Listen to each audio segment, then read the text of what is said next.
ಶ್ರೀಯುತ ವಿ. ವೆಂಕಟೇಶ್, ಮುಖ್ಯ ಶಿಕ್ಷಕರು, ಗೂಳೂರು.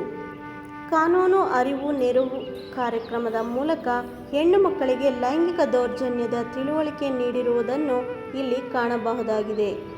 ಹೆಣ್ಣು ಮಕ್ಕಳ ಸ್ವಯಂ ರಕ್ಷಣೆಗಾಗಿ ಕರಾಟೆ ತರಬೇತಿಯನ್ನು ನೀಡಿರುವುದು, ಹಾಗೆ ಬಾಲ್ಯ ವಿವಾಹ ಮತ್ತು ಅದರ ಪರಿಣಾಮಗಳ ಬಗ್ಗೆ ಅರಿವು ಮೂಡಿಸುವುದನ್ನು ಕಾಣಬಹುದು. ಹೆಣ್ಣು ಮಕ್ಕಳ ಆರೋಗ್ಯ ಮತ್ತು ಶುಚಿತ್ವದ ಬಗ್ಗೆ ಅರಿವು ಮೂಡಿಸಿರುವುದನ್ನು ಇಲ್ಲಿ ಕಾಣಬಹುದಾಗಿದೆ.